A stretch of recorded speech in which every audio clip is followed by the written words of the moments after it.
जय श्री कृष्णा दोस्तों, राधे राधे। उत्पन्ना एकादशी की आप सभी को हार्दिक शुभकामनाएं।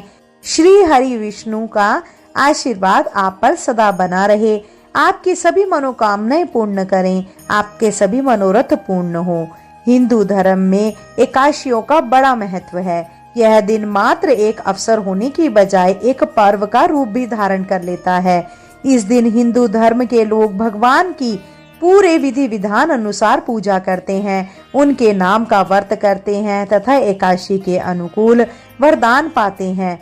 ऐसी मान्यता प्रचलित है। हिंदू धर्म में कुल 24 एकादशियां मानी गई हैं, जो यदि मल मास में हो तो बढ़कर 26 हो जाती हैं।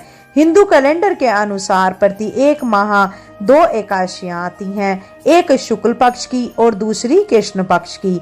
यह सभी जानते हैं कि एकादशी को व्रत करके भगवान का पूजन किया जाता है, लेकिन यह बहुत कम लोग जानते हैं कि उत्पन्ना एकादशी से ही व्रत करने की प्रथा आरंभ हुई थी। इस एकादशी से जुड़ी कथा बेहद रोचक है। कहते हैं कि सतयुग में इसी एकादशी तिथि को भगवान विष्णु के शरीर से एक देवी का जन्म हुआ था। इस देवी ने भगवान विष्णु के प्राण बचाए, जिससे प्रसन्न होकर विष्णु ने इन्हें देवी एकादशी नाम दिया। जो व्रती एकादशी के उपवास को नहीं रखते हैं और इस उपवास को लगातार रखने का मन बना रहे हैं, तो उन्हें मार्गशीर्ष मास की कृष्ण एकादशी अर्थात उत्पन्ना एकादशी से इसका आरंभ करना चाहिए, क्योंकि सर्वप्रथम हेमंत ऋतु में इसी एकादशी के इस व्रत का प्रारंभ हुआ, ऐसा माना जाता है। चलिए श्रोताओं, अब हम आरंभ करते हैं उत्पन्ना एकादशी की व्रत कथा। आप सभी श्रद्धा प्रेम से बड़े भाव से बोलिए श्री हरि विष्णु भगवान की जय। सतयुग में चंद्रावती नगरी में ब्रह्म वंशज नाड़ी जंग राज्य किया करते थे। मुर नामक उनका एक पुत्र भी था। मुर बहुत ही बलशाली दैत्य था। उसने अपने पराक्रम के बल पर समस्त देवताओं का जीना मुहाल कर दिया। इंद्र आदि सब देवताओं को स्वर्ग लोक से खदेड़कर वहां अपना अधिकार जमा लिया। कोई भी देवता उसके पराक्रम के आगे टिक नहीं पाता था। सब परेशान रहने लगे कि कैसे इस दैत्य से छुटकारा मिलेगा। देवताओं पर जब भी विपदा आती तो वे सीधे भगवान शिव शंकर के पास पहुंचते। इस बार भी ऐसा ही हुआ। इंद्र के नेतृत्व में समस्त देवता कैलाश पर्वत पर भगवान शिव के पास पहुँचे और अपनी व्यथा सुनाई। भगवान शिव ने उनसे कहा कि भगवान विष्णु ही इस कार्य में उनकी सहायता कर सकते हैं। अब सभी देवता क्षीर सागर पहुँचे, जहाँ श्री हरि विष्णु विश्राम कर रहे थे। जैसे ही उनकी आंखें खुली तो देवताओं को सामने पाकर उनसे आने का कारण पूछा। देवताओं ने दैत्य मुर के अत्याचार की समस्त कहानी कह सुनाई। भगवान विष्णु ने उन्हें आश्वासन देकर भेज दिया। इसके बाद हजारों साल तक युद्ध मुर और श्री हरि के बीच युद्ध होता रहा, लेकिन मुर की हार नहीं हुई। भगवान विष्णु को युद्ध के बीच में ही निंद्रा आने लगी, तो वे बद्री आश्रम में हेमवती नामक गुफा में शयन के लिए चले गए। उनके पीछे पीछे मुर भी गुफा में चला आया। भगवान विष्णु को सोते हुए देखकर उन पर वार करने के लिए मुर ने जैसे ही हथियार उठाए, श्री हरि से एक सुंदर कन्या प्रकट हुई, जिसने मुर के साथ युद्ध किया। सुंदरी के प्रहार से मुर मूर्छित हो गया, जिसके बाद उसका सिर धड़ से अलग कर दिया गया। इस प्रकार मुर का अंत हुआ। जब भगवान विष्णु नींद से जागे तो सुंदरी को देखकर वे हैरान हो गए। जिस दिन वह प्रकट हुई वह दिन मार्गशीर्ष मास की एकादशी का दिन था। इसीलिए भगवान विष्णु ने इनका नाम एकादशी रखा और उससे वरदान मांगने को कहा। तब एकादशी ने मांगा कि जब भी कोई मेरा उपवास करे तो उसके समस्त पापों का नाश हो। तब भगवान विष्णु ने एकादशी को वरदान दिया कि आज से प्रत्येक मास की एकादशी का जो भी उपवास रखेगा उसके समस्त पापों का नाश होगा और विष्णु लोक में स्थान मिलेगा। मुझे सब उपवासों में एकादशी का उपवास प्रिय होगा। तब से लेकर वर्तमान तक एकादशी व्रत का महात्म्य बना हुआ है। बोलिए भगवान विष्णु की जय। श्रोताओं, चलिए अब एकादशी व्रत की दूसरी कथा का आरंभ करते हैं। एक बार युधिष्ठिर ने भगवान श्री कृष्ण से कहा कि प्रभु, आपने हमें समस्त एकादशियों के बारे में बतलाया है, किंतु उत्पन्न एकादशी के बारे में भी कृपया करके हमें बताएं। भगवान कहने लगे कि हे युधिष्ठिर, प्राचीन काल में एक राजा था जो बहुत ही बलवान था। उसने देवताओं पर भी आतंक मचा रखा था। उसका मुरे नामक घोर पराक्रमी पैदा हुआ। उसकी इंद्रावती नाम की नगरी थी। वह बड़ा ही बलवान और भयानक था। उस प्रचंड दैत्य ने इंद्र, आदित्य आदि सभी देवताओं को पराजित करके उनके राज्यों से भगा दिया। तब इंद्र सहित सभी देवताओं ने भयभीत होकर भगवान शिव से सारा वृतांत कहा। कैलाशपति ने उन्हें संसार के पालक भगवान विष्णु के पास जाने के लिए कहा और बताया कि विष्णु जी ही तुम्हारे सभी दुखों को दूर कर सकते हैं। ऐसा वचन सुनकर सभी देवता शिव सागर में पहुँचे। वहां भगवान के सामने हाथ जोड़ के उनको प्रणाम करके बोले कि हे मधुसूदन, कृपा करके हमारी इस भयंकर दैत्य से रक्षा करें। इस दैत्य से भयभीत होकर हम सब आपकी शरण में आए हैं। आप ही सबके पालनहार हैं। आप सर्वव्यापक हैं। भगवान हमारी रक्षा करें। इस तरह से इंद्र के वचन सुनकर भगवान विष्णु कहने लगे कि मैं शीघ्र ही उसका संहार करूंगा। भगवान ने भी उसकी भयंकर गर्जना सुनी। उसे सुनकर भगवान ने उसे युद्ध के लिए ललकारा। उसकी सारी सेनाओं को उन्होंने अपने सर्प के समान बाणों से भेद डाला। बहुत सारे दैत्य मारे गए। केवल मुरे ही बचा रहा। वह अभी भी भगवान के साथ युद्ध करता रहा। भगवान जो भी बाण चलाते थे वह उसके लिए पुष्प सा बन जाता था। कहते हैं कि यह युद्ध लगातार 10,000 वर्षों तक चला। ऐसा मानते हैं कि तब थक कर भगवान विष्णु बद्री का आश्रम चले गए। वहां हेमवती नाम की सुंदर गुफा थी। वह गुफा 12 योजन लंबी थी और उसका एक ही द्वार था। भगवान विष्णु वहां योग निद्रा की गोद में सो रहे थे, मगर मुरे भी पीछे पीछे आ गया था और भगवान को सोया हुआ जानकर उन पर प्रहार करने को उद्यत हुआ। तभी भगवान के शरीर से उज्जवल कांति रूप वाली देवी प्रकट हुई। देवी ने रक्षाकरी का रूप धारण किया और मुरे को युद्ध के लिए ललकारा। भयंकर युद्ध हुआ। देवी ने उसे तत्काल मौत के घाट उतार दिया। तब श्री हरि योग निद्रा से उठे तो सब बातों को जानकर बहुत ही प्रसन्न हुए। उन्होंने देवी से कहा कि आपका जन्म एकादशी के दिन ही हुआ है, अतः आप उत्पन्ना एकादशी के नाम से समस्त विश्व में जानी जाएंगी। आपकी जो पूजा करेगा वही मेरी भी पूजा मानी जाएगी। जो आपके भक्त होंगे वही मेरे भी भक्त होंगे। बोलिए श्री सत्यनारायण भगवान की जय। श्रोताओं, एकादशी के व्रत की तैयारी दशमी तिथि को ही आरंभ हो जाती है। उपवास का आरंभ दशमी की रात्रि से ही आरंभ हो जाता है। इसमें दशमी तिथि को सायंकाल भोजन करने के पश्चात अच्छे से दातून कुल्ला करना चाहिए ताकि अन्न का अंश मुंह में शेष ना रहे। इसके बाद रात्रि को बिल्कुल भी भोजन ना करें। अधिक बोलकर अपनी ऊर्जा को भी व्यर्थ ना करें। रात्रि में ब्रह्मचर्य का पालन करें। एकादशी के दिन प्रातःकाल ब्रह्म मुहूर्त में उठकर सबसे पहले व्रत का संकल्प करें। नित्य क्रियाओं से निपटने के बाद स्नान आदि कर स्वच्छ हो लें।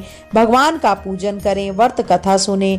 दिन भर व्रती को बुरे कर्म करने वाले पापी और दुष्ट व्यक्तियों की संगत से बचना चाहिए। रात्रि में भजन कीर्तन करें। जाने अनजाने हुई गलतियों के लिए भगवान श्री हरि से क्षमा मांगे। द्वादशी के दिन प्रातःकाल ब्राह्मण या किसी गरीब को भोजन करवाकर उचित दान दक्षिणा देकर फिर अपने व्रत का पारण करना चाहिए। इस विधि से किया गया उपवास बहुत ही पुण्य फलदायी माना जाता है। उत्पन्ना एकादशी के दिन विष्णु जी की पूजा आराधना बेहद शुभ मानी जाती है, लेकिन इस दिन व्रती को कुछ खास बातों का ध्यान अवश्य रखना होता है।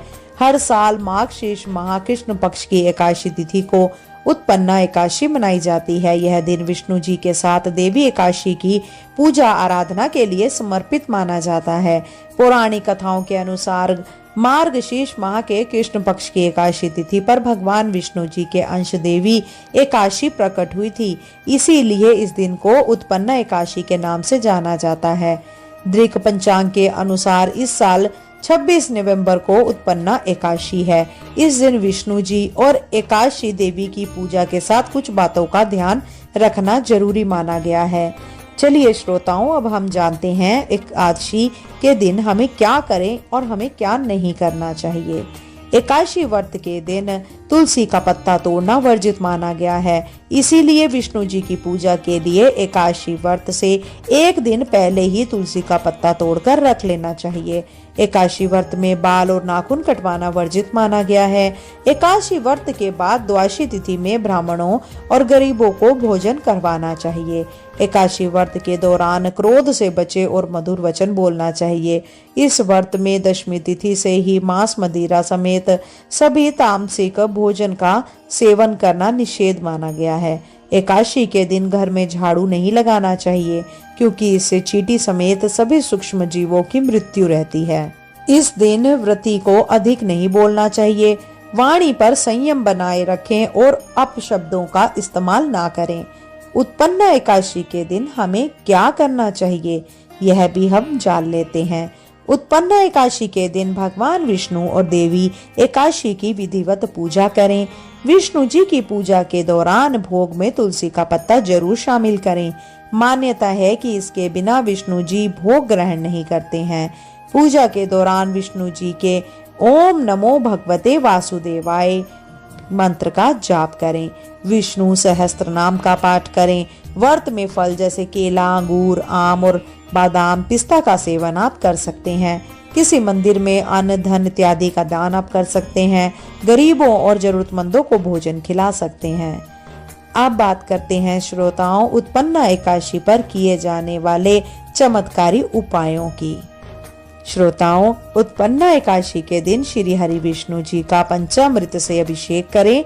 ऐसा करने से आपके कार्य क्षेत्र में आ रही मुश्किलें दूर होंगी और आपको अपनी स्किल्स दिखाने का नया मौका भी मिलेगा।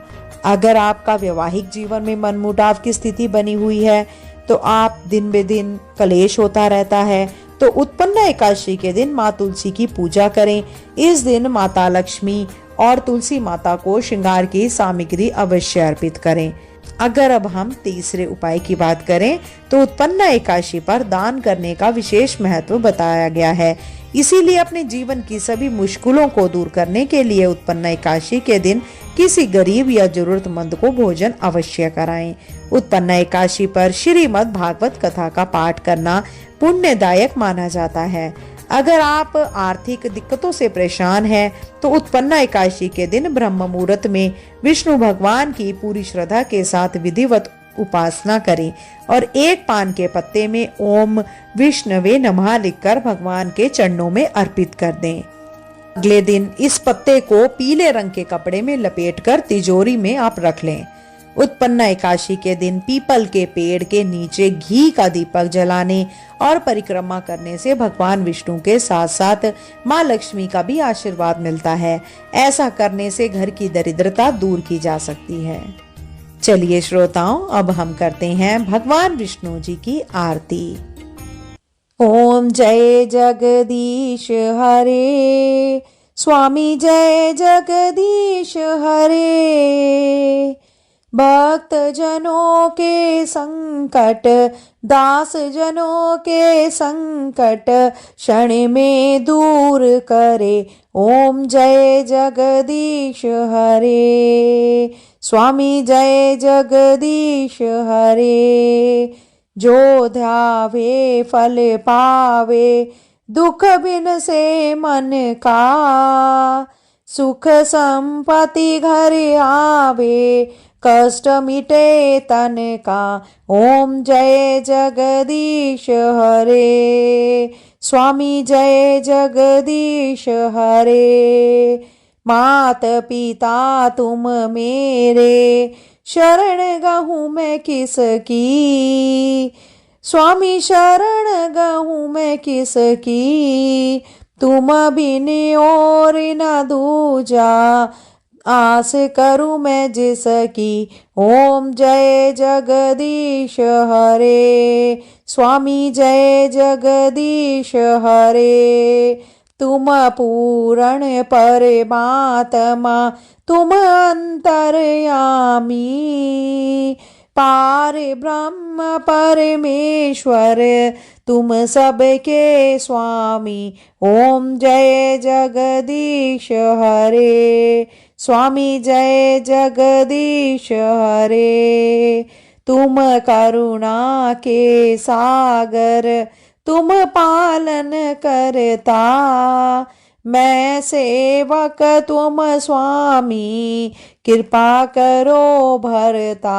ओम जय जगदीश हरे, स्वामी जय जगदीश हरे। तुम हो एक अगोचर, सबके प्राणपति, किस विधि मिलूं दया में, तुमको मैं कुमति। ओम जय जगदीश हरे, जय जगदीश हरे, स्वामी जय जगदीश हरे। दीन बंधु दुख हरता, तुम रक्षक मेरे, करुणा हाथ बढ़ाओ, द्वारे पड़ा मैं तेरे। ओम जय जगदीश हरे, स्वामी जय जगदीश हरे। विषय विकार मिटाओ, पाप हरो देवा, श्रद्धा भक्ति बढ़ाओ, संतन की सेवा। ओम जय जगदीश हरे, स्वामी जय जगदीश हरे। श्रोताओं, आज की वीडियो में इतना ही। वीडियो पसंद आई हो तो वीडियो को लाइक करें और शेयर करें। साथ ही अगर चैनल पे नए हैं तो सब्सक्राइब अवश्य करें। चलिए श्रोताओं, शीघ्र मिलते हैं नई वीडियो नई जानकारी के साथ। जब तक के लिए जय श्री कृष्णा, राधे राधे।